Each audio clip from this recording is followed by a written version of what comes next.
C'est parti, c'est parti, c'est parti. Yo tout le monde, bienvenue sur cette toute nouvelle vidéo sur la chaîne YouTube de Game Trotter. Je suis Claroui. My name is Julien. Aujourd'hui, vidéo un petit peu particulière. Est-ce que vous avez vu où est-ce qu'on se trouve? On est à Essen. On est au Spiel. On est au Messe, les gars. On est au plus grand festival mondial du jeu de société. Ouais, c'est absolument incroyable. Ah oui. Au niveau de la taille, au niveau du nombre de halls, au niveau de l'orientation. On se perd dans le festival. On est perdu. Le salon, c'est 110 000 mètres carrés. C'est presque aussi grand que chez moi. Dans ces 110 000 mètres carrés, vous avez 1800 jeux qui sont présentés. Est-ce qu'on les a tous vus? Presque. Non, clairement pas.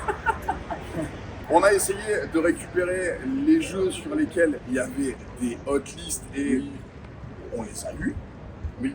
On les testera plus tard. Oui. Bon, on n'a pas le choix de toute façon. On en a jusqu'en 2024. C'est Pour clair. juste tester ce qu'on a récupéré. Et ces jeux nous sont présentés par pas moins de 56 pays différents. C'est là où le côté international a énormément d'importance. Ça nous a permis de tester des jeux coréens. Merci Google Trad. Oh oui, vraiment. On va essayer de vous faire vivre un petit peu le salon à travers notre expérience. On va vous faire un petit peu déambuler dans les allées et surtout vous faire un petit récap de ce qu'on a pu voir durant ces 4 jours incroyables. Donc vous allez avoir un récap des jeux que l'on a vus lors de ce salon. On se retrouve au studio pour ça parce que ici ça peine un peu quand même. Ouais, il fait un petit peu froid là, vraiment. Téléportation, C'est parti? c'est parti.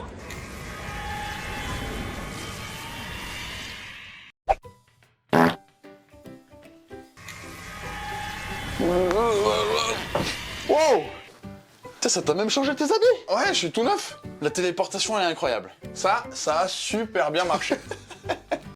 Bref, on va vous expliquer notre tumultueux, incroyable Essen 2022. C'était pour nous notre premier Spiel, notre premier Messe, notre premier Essen 2022. On s'est fait dépuceler de l'essénage. On savait pas du tout à quoi s'attendre. Donc forcément, notre objectif, ça a été de nous préparer. Mais Oui. vous savez pas où vous arrêtez quand vous vous préparez. Et du coup, on a passé énormément de temps à se préparer pour être hyper opérationnel. Oui, toi, tu y as passé le lundi et le mardi. Moi, j'y ai passé seulement le mardi parce que le lundi, on avait le train qui était annulé de Paris à Essen. Du coup, j'ai fait charger de prod à mort pour trouver une solution à la de rescousse, un moyen de locomotion autre. Et du coup, on peut remercier Rémi, si tu passes dans cette vidéo, de nous avoir sauvé la vie. Merci Rémi. Le lundi et le mardi, on a pu du coup décortiquer les différentes fiches de jeu qui étaient présentes sur BGG. Ça nous a permis de mettre un petit peu une hiérarchie dans tout ça et de sortir de toute cette lecture de fiches, de sortir des YouTube américains, des YouTube français, de tout ce qu'on pouvait trouver sur l'événement en lui-même et des attentes des autres joueurs, influenceurs, influencés.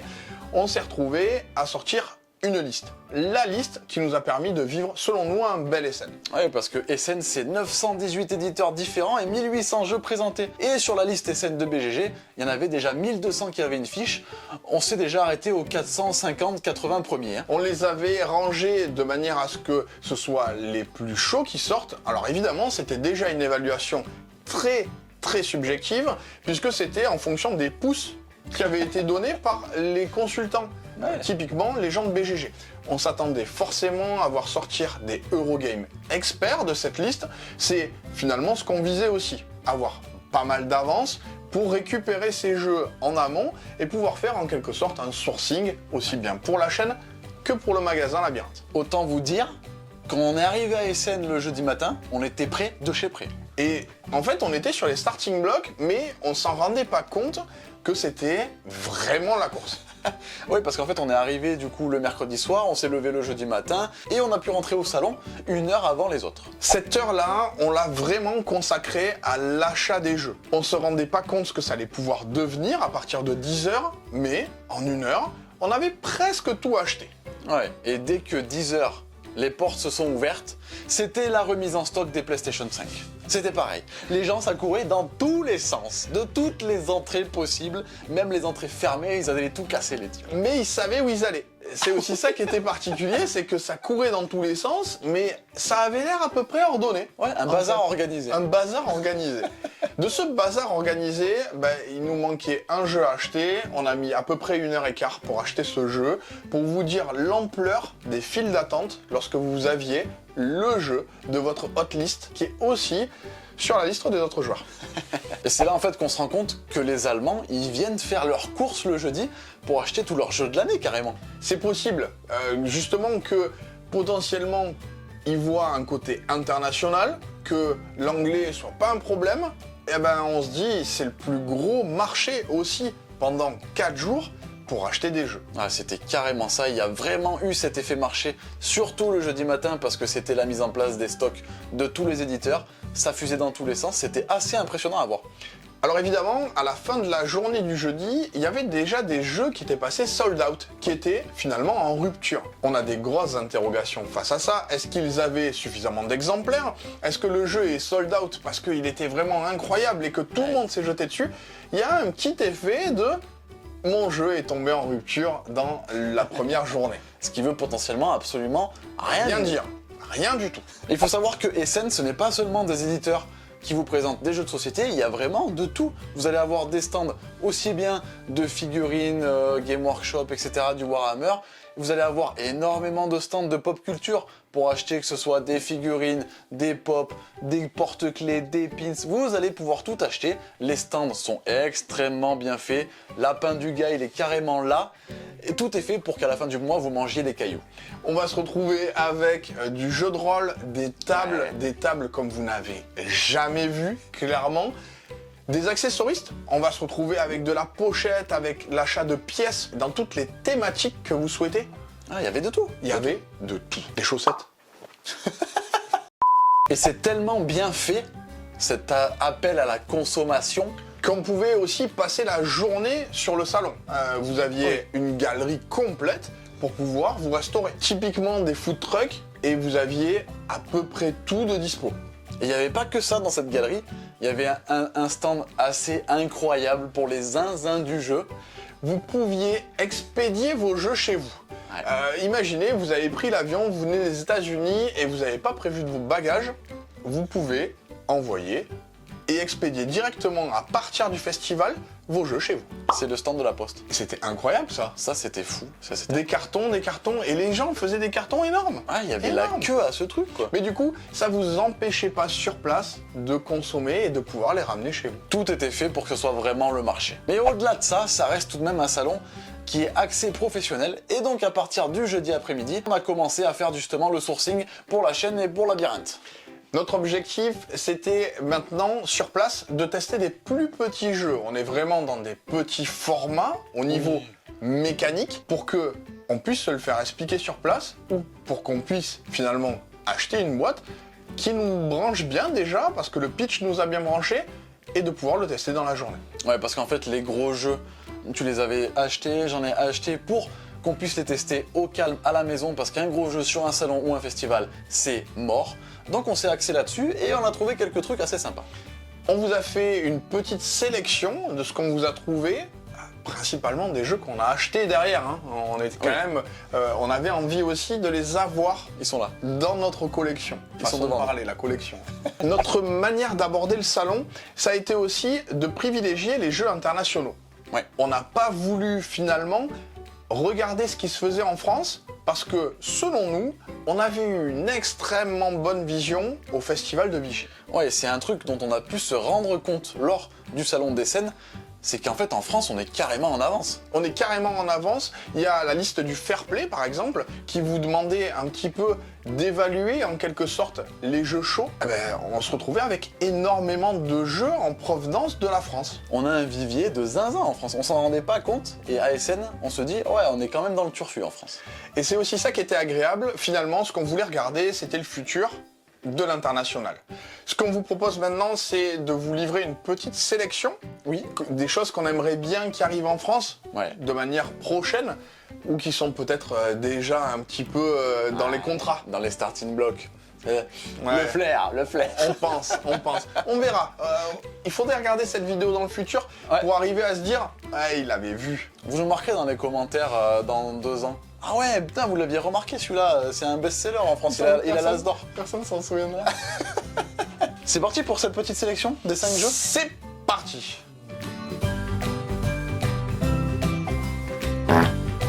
Dans cette sélection de 5 jeux, on va vous montrer ceux qui ont retenu notre attention et ceux qu'on a testés surtout.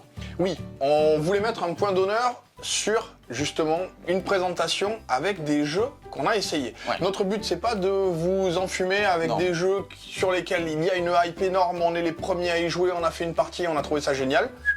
Non.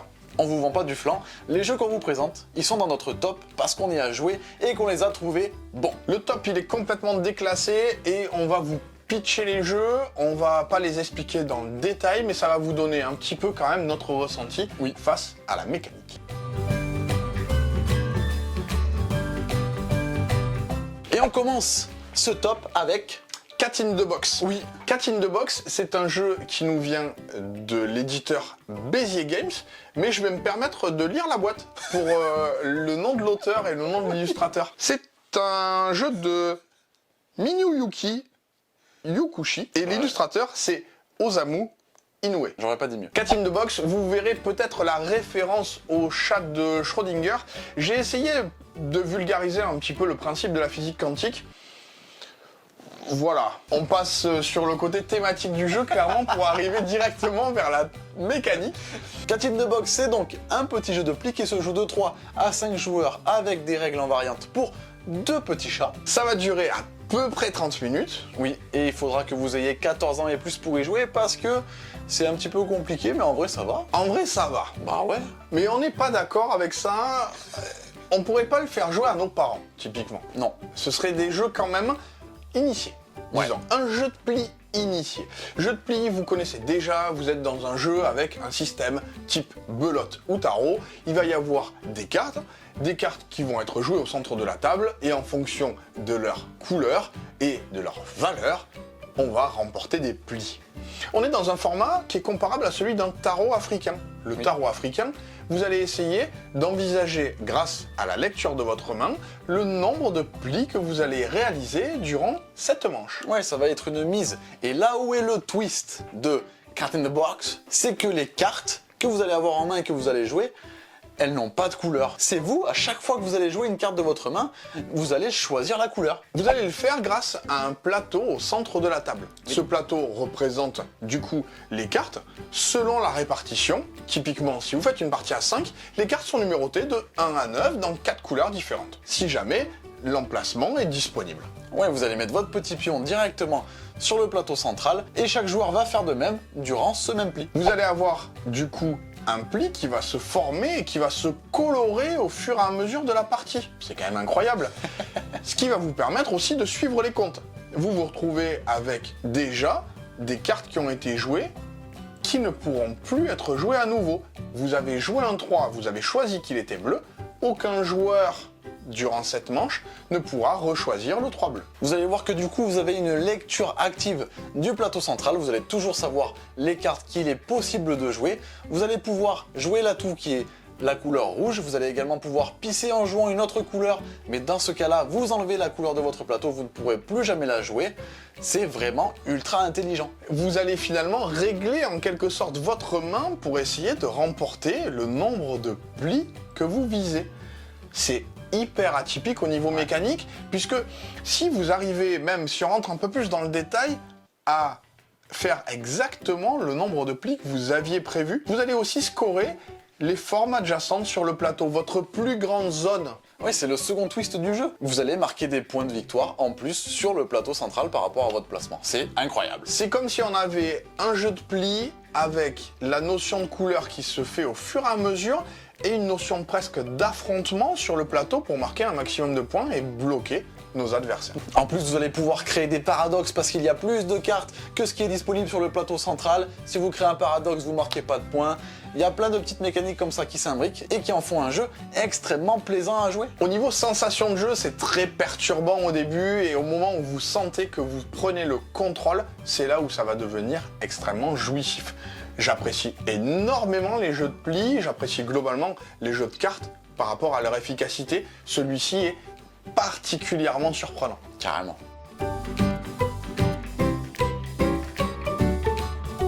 Second jeu de cette sélection spéciale SN, Gap. Gap, on l'a acheté tous les deux. Oui, déjà c'est signe que c'est pas dégueulasse. On l'a acheté tous les deux typiquement parce qu'il est plus familial. On a pensé qu'on en avait besoin potentiellement et qu'on jouerait pas toujours ensemble à ce jeu-là. Non, parce que c'est un jeu qui est assez accessible et que vous allez pouvoir faire jouer à toute votre famille. Les auteurs sont Frank Norak et Rico Bestener. Ouais, c'est illustré par Ronnie Libor. C'est un jeu qui va se jouer de 2 à 6 joueurs de 8 ans et plus pour des parties de seulement 10 minutes. Dans Gap, vous allez avoir une répartition des cartes qui va de 0 à 9 dans 5 couleurs différentes. Vous avez bien compté, ça vous fait 50 cartes. Imaginez que le 0 et le 9 bouclent. Ça vous permettra comme ça de mieux comprendre la suite. Très important. Comment est-ce qu'on joue à Gap? Vous allez avoir une rivière de cartes au début de la manche, ainsi que 5 cartes dans votre main. À chaque tour, vous allez jouer une carte de votre main. Si la carte est identique à une carte ou plusieurs cartes au centre de la table, vous allez les récupérer et les positionner devant vous en fonction de leur couleur. Et au contraire, si vous jouez un 8 et qu'il n'y en a pas dans la rivière, vous allez donc prendre les cartes juste avant et juste après. Dans ce cas-là, soit un 7 et un 9. Vous comprenez le mot gap, intervalle, écart, ça fait le lien. Si jamais vous jouez une carte et qu'il n'y a pas ni les cartes plus 1, moins 1, ni des cartes identiques, vous la rajoutez simplement à la rivière. Vous perdez une carte. Là, c'est cool. On a récupéré des cartes, on en a posé possiblement une. Qu'est-ce qu'on en fout des cartes qu'on a récupérées? Une fois que vous aurez complètement fini de jouer vos cartes que vous avez en main, vous allez compter la pile, en gros la couleur majoritaire, la couleur sur lesquelles vous avez le plus de cartes, ou les couleurs sur lesquelles vous avez le plus de cartes si elles sont à égalité. Là, ça va vous donner vos points de victoire de base. Sauf que, on va soustraire les plus petites piles de la couleur que vous avez. Une seule si tout va bien, sinon plusieurs si elles sont à égalité. Vous allez donc, si vous comprenez bien et que vous êtes un petit peu matheux dans la teuté, vous allez pouvoir finir en négatif, possiblement. Très clairement, vous allez pouvoir finir en négatif. Ce qui va se passer surtout, c'est que vous essayez de marquer un maximum de points. Avoir soit une couleur que vous privilégiez, une couleur que vous avez puffer une seule carte, et les autres qui sont un petit peu tendance moyenne, soit vous essayez de tout équilibrer. Ouais, et là, c'est des machines. Et là, des scores de dingue. Gap, c'est un jeu qui est extrêmement accessible, les règles s'expliquent en 2 secondes, ça se joue avec tout le monde et c'est d'une efficacité et d'une addiction totale. On vous a fait la totalité des règles, c'est-à-dire Oui. que vous pourriez, là, vous démarrer une petite partie de Gap avec nous, hein, Clairement. C'est aussi cette efficacité qui nous a plu, le fait qu'on puisse se dire, je n'ai pas longtemps à l'expliquer, tout le monde va comprendre ce système de cartes comparables ou plus 1, moins 1, dans le style écart ou intervalle. Ouais, ça part direct. Mais par contre, après, pour marquer des points, c'est pas la même affaire. On espère évidemment le voir arriver en France, Oui. peut-être avec un peu moins de couleurs stabilo, mais à la fois, il est hyper lisible. Vous pouvez le voir là sur les images, on est sur une gamme assez moche à la Skyjo, hein, à peu près. Mais c'est un repère maintenant. C'est vrai que c'est un repère. Putain, c'est moche, mais qu'est-ce que c'est bon? Ouais.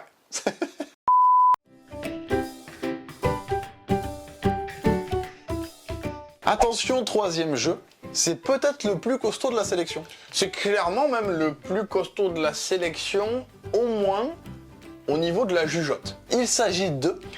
Beer and Bread, de la bière et du pain. L'auteur, vous le connaissez déjà, c'est Scott Helms. Vous le connaissez pour la gamme des Tiny Epic. Vous le connaissez aussi pour les jeux Almanac. Oui, et il y a aussi la série des Boomerang, les petits flip and write. C'est un auteur plutôt prolifique. Et là, il nous arrive avec une mécanique exclusivement pour 2 joueurs. Ouais, pour des parties de 30 à 45 minutes, et pour des joueurs de 10 ans et plus. On est quand même, selon nous, sur un niveau de jeu qui est proche de l'expert. Carrément, on est sur un initié, mais quand même assez costaud. Parce que vous allez voir que la mécanique, elle est quand même assez complète. Chaque joueur va incarner un petit village, Oui. et on est voisins, On est copains. séparés par une rivière, mais globalement les ressources sont un petit peu partagées. On essaye de se lancer un petit concours amical. On va essayer de réaliser le meilleur pain et la meilleure bière. Pour ça, on va donc se partager les ressources qui sont dans des champs dont on va se servir tous les deux. Ça va être du coup un jeu dans lequel vous allez utiliser des ressources pour pouvoir payer des cartes qui sont des bières ou du pain. Et ces cartes-là, vous allez pouvoir les lire de 4 manières différentes. Déjà, première chose, elles sont séparées en 2 catégories, soit une carte bière, soit une carte pain. Alors qu'elles sont dans la même pioche. Lorsque vous jouez une carte devant vous, vous pouvez produire, ce qui va vous permettre de récupérer des ressources, mais attention, ces ressources sont limitées. Si jamais, dans des tours ultérieurs, vous allez reproduire à nouveau, vous pourriez chaîner avec les cartes déjà posées certaines des ressources. Vous allez refaire des ressources si elles se reproduisent. Attention parce que votre stock il est limité en plus. En plus de ça, vous n'allez pas être dans l'abondance d'espace. Troisième lecture possible de votre carte, vous allez pouvoir réaliser le pain ou la bière que vous souhaitez en payant les ressources indiquées sur la carte. Et dans ce cas-là, vous allez pouvoir la stocker pour montrer que vous avez réalisé soit du pain, soit de la bière. Quatrième manière de lire sa carte, vous allez pouvoir effectuer des petites améliorations pour votre village. Ça va être des améliorations qui vont vous rapporter des points en fin de partie, des améliorations pour augmenter votre stockage, pour améliorer vos différentes actions, etc. etc. Et là aussi c'est bien fait, vous allez vous retrouver à pouvoir retirer les cartes bière et les cartes pain, en quelque sorte nettoyer votre plateau pour pouvoir accueillir des nouvelles cartes et mettre en place votre stratégie. Le scoring de fin de partie est un petit peu particulier, vous n'allez scorer des bières ou des pains que le plus faible des deux. C'est-à-dire que vous êtes obligé en permanence de jouer sur les deux tableaux et que vous pourriez potentiellement empêcher votre adversaire de faire certaines actions. Ah ouais, parce que si vous vous focalisez que sur le pain, eh ben, vous allez scorer la bière. Peanuts. Mais il n'y a pas que ça dans le jeu. Parce qu'on va alterner en plus entre une saison sèche et la saison humide. Pendant la saison fertile, dite humide, vous allez vous retrouver à drafter 5 cartes. Et à chaque fois, vous allez essayer du coup de vous souvenir de quelle carte vous passez à votre adversaire pour pouvoir potentiellement le tour d'après la produire ou vous en servir pour un avantage ou encore la payer parce que c'était celle que vous aviez prévue. Et en saison sèche, thématiquement c'est extrêmement bien fait, vous allez reprendre les cartes récoltes devant vous, les ajouter à votre main et repiocher une carte pour refaire sa main en entière. On va donc vivre sur ces récoltes de la saison humide en saison sèche. Vous aviez planté des choses, vous arrivez à les stocker, finalement vous en profitez, mais c'est quand même un petit peu plus rude. Thématiquement ça colle très très bien, c'est un jeu initié parce que la compréhension des règles, les mécaniques qui s'imbriquent, etc. c'est pas forcément évident pour tout le monde, mais le plaisir de jeu il est décuplé et on était carrément le public. Exactement, je pense que c'est le mot, on était le public. On s'est vraiment tiré dans les pattes, on avait tout de suite envie d'en refaire une autre, parce qu'on sentait le potentiel, et c'est là où c'est très riche au niveau de la profondeur de jeu. On voit que toutes les cartes sont particulièrement bien équilibrées, avec leur système finalement de 3 actions sur le recto, et leur origine en tant que pain ou que bière fait aussi des différences. Au début on a eu peur à la lecture des règles. On s'est dit, oh là, je sais pas où ça va nous mener, etc. Mais au fur et à mesure de la partie, quand on a découvert tous les petits twists des mécaniques, on s'est dit, papa, ça marche tout seul. Tout s'imbrique très très bien, c'est aussi là où c'est extrêmement agréable, c'est cohérent, on sent que vraiment on a une belle thématique, marronasse, pas hyper jolie, Non, c'est moche. mais ça marche vraiment. On l'imagine bien dans la gamme de Yellow en 2 joueurs. Ça correspond au format, ça passerait très bien à côté d'un Targi, d'un Watergate, on le voit dans cette gamme-là. Visite royale, etc., etc.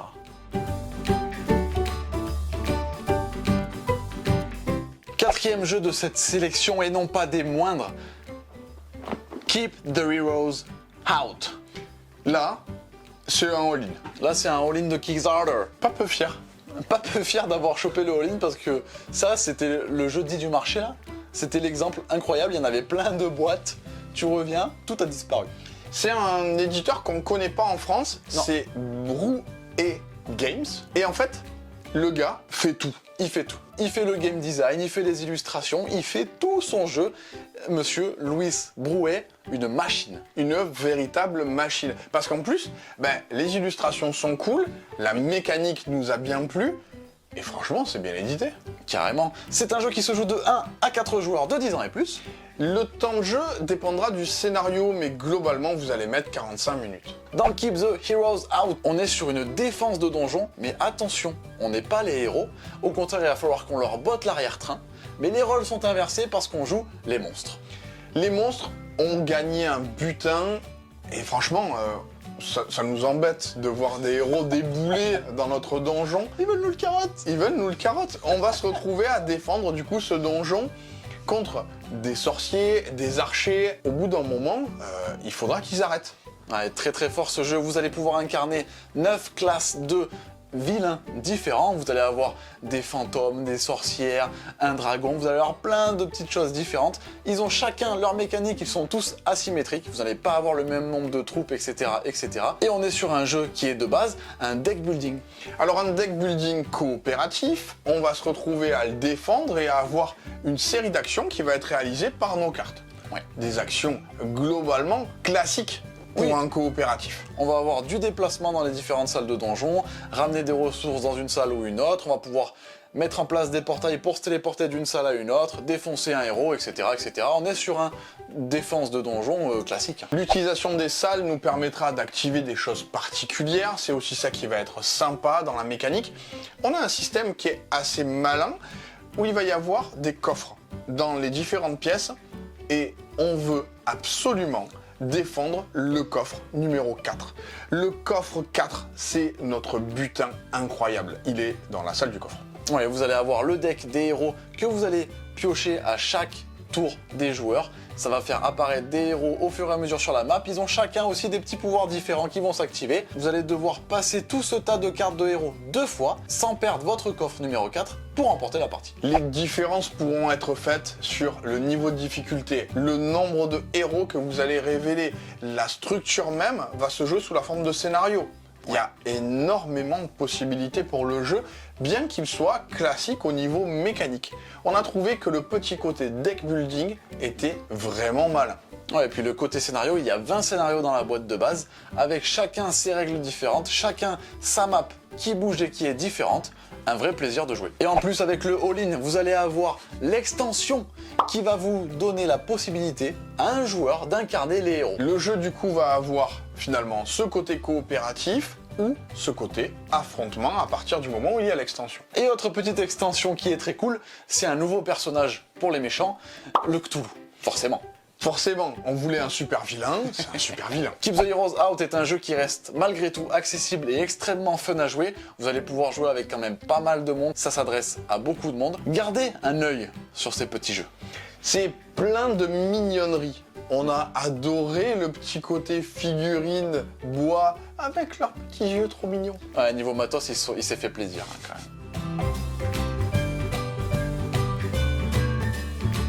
Et maintenant, le dernier de notre sélection, et pas des moindres. Chers amis, l'heure est grave, c'est le dernier jeu. C'est le dernier jeu, mais le meilleur. Ouais, on pense. C'est aussi le dernier jeu de Richard Garfield. Évidemment, il s'est entouré, c'est Mindbug. On vous dit c'est le dernier jeu de Richard Garfield, mais il n'est pas tout seul. Il y a aussi Christian Kudal, il y a Marvin Egan, il y a Richard Garfield lui-même et Scaf Elias. Ils ont été 4 pour créer ce jeu d'une efficacité redoutable. Commençons par ça déjà. C'est un jeu exclusivement pour 2 joueurs. Et on n'a pas l'âge ni rien. Le jeu n'a pas de badgeage. Non, il n'y a pas de badge. Mais on peut dire que les parties durent environ 10 minutes.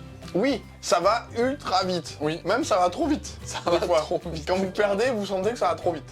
Mindbug, c'est un jeu d'affrontement en 1v1 à la style Magic, Hearthstone. On y retrouve un petit peu de ces deux jeux-là.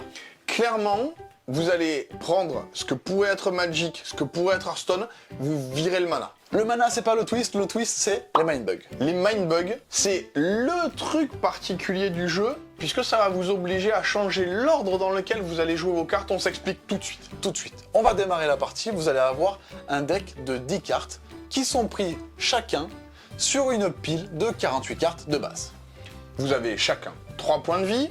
Votre objectif, détruire votre adversaire. À votre tour, vous allez avoir 5 cartes en main. Vous allez pouvoir jouer une carte de votre main et en repiocher une autre tout de suite pour avoir 5 cartes en main. La carte que vous venez de jouer, vous devez la présenter à votre adversaire pour savoir s'il veut faire un effet de Mindbug dessus. C'est là que ça intervient. Vous avez 2 Mindbugs en votre possession et le Mindbug vous sert à prendre le contrôle de la carte avant même qu'elle arrive en jeu. Du coup, vous allez faire son effet à la place de votre adversaire. C'est violent. Carrément. Mais en fait, du coup, lorsque vous jouez une carte, vous essayez de tenter votre adversaire et potentiellement, il tombe dans le panneau, il la prend et ça vous arrange bien parce que si jamais il utilise un Mindbug, vous faites un nouveau tour. Il va donc falloir les utiliser à bon escient ces Mindbug, et si vous les utilisez au bon moment, royal. Autre possibilité durant votre tour, c'est d'attaquer avec une de vos créatures. L'attaque de manière ordinaire vous permettra simplement de signifier qu'elle attaque et votre adversaire pourrait bloquer avec une de ses créatures. On va comparer les valeurs puisque chaque carte aura un chiffre indiquant sa force, en quelque sorte, qui est aussi son endurance. Et si vous n'avez pas de quoi bloquer, vous perdez tout simplement un point de vie. Mais ça, c'est dans la simple version du jeu. Rajouter par-dessus quelques mots-clés de type il pourra sélectionner la carte qui devra le bloquer avec le chasseur, il pourra attaquer plusieurs fois avec le furie, il pourra supporter plus de dégâts parce qu'il est coriace, il aura comme s'il avait 2 points de vie. Il pourra être venimeux, c'est-à-dire que si on bloque, paf, ça tue forcément l'autre direct. Il est empoisonné, il y a vraiment ce côté-là dans le venimeux. Ah, vous rajoutez tous ces petits mots-clés et vous vous retrouvez avec un jeu ultra complet. Mais en même temps, vous avez les effets d'attaque, les effets de jouer. C'est très très riche. Ouais. Ça nous a ultra plu. On l'a pris sur le conseil d'un ami. Pour nous, SN, c'était aussi ça. C'était de voir des amis dans les couloirs et de leur demander qu'est-ce qui vous a plu durant ce petit pèlerinage ludique. Ouais, parce que Mindbug, c'était pas dans la liste BGG. Pas du tout, et en fait, j'avais un client du magasin qui m'en avait parlé, et je me suis dit, mais il faut absolument que j'y pense. Non, Richard Garfield. L'histoire vraie, c'est ça. L'histoire vraie, c'est « Oh putain, Julien, t'as vu ce jeu de cartes? C'est le dernier de Richard Garfield. » Il a dit « Je me lève, c'est où je vais l'acheter. » C'est tout. C'est comme ça que ça s'est passé à 100%. Il a fallu qu'on court au stand le chercher. On l'a eu dans sa boîte de luxe, du coup on a craqué sur le matériel, c'est magique. Ouais, ça fonctionne très très bien, c'est un jeu qui est ultra riche, mais qui reste tout de même ultra accessible, c'est d'une efficacité sans nom, c'est incroyable. On voit l'évolution au fur et à mesure des années, il n'est pas tout seul, je le sais bien, mais là vraiment, Richard Garfield fait un travail remarquable avec son équipe de concepteurs. C'est un jeu qui n'est pas encore en France, mais notez bien que lors du salon d'Essen, on nous a glissé au creux de l'oreille qu'une campagne Kickstarter avec de nouvelles extensions et un reprint de cette version-là allait apparaître d'ici la fin d'année, donc restez connectés. Vous avez vu du coup que cette sélection est un petit peu hétérogène. Ça part dans tous les sens, on a du jeu qu'on pourra sortir en famille, du jeu qu'on va jouer à 2 joueurs un petit peu plus initiés, potentiellement un renouveau à Magic. On avait besoin de ça. On est clairement sur des ultra nouveautés. Ah bah là, c'est le futur. C'était aussi le but, clairement, de SN. Ouais, ne pas se cantonner à des sorties françaises. On a voulu justement s'enlever de ça pour se concentrer sur ce qu'il y avait à l'international qu'on ne connaissait pas du tout. On souhaite évidemment voir ces jeux-là arriver en France parce qu'ils nous ont énormément plu. On espère que ce récap vous a plu. Oui, on espère que la vidéo vous aura plu, que ça vous aura été utile pour vos potentielles futures recherches. Dites-nous en commentaire ce que vous avez pu voir, soit au salon si vous y étiez, soit sur ce que vous avez pu voir chez les autres créateurs de contenu, ce qui vous intéresse. Qu'est-ce que vous avez finalement retenu de Essen, que vous y soyez allé ou pas. N'hésitez pas bien évidemment à liker la vidéo, à la partager, sans oublier de s'abonner. On se retrouve lundi prochain pour une toute nouvelle vidéo sur la chaîne YouTube de Game Trotter. Et en attendant, Jouez bien. jouez malin. Ciao.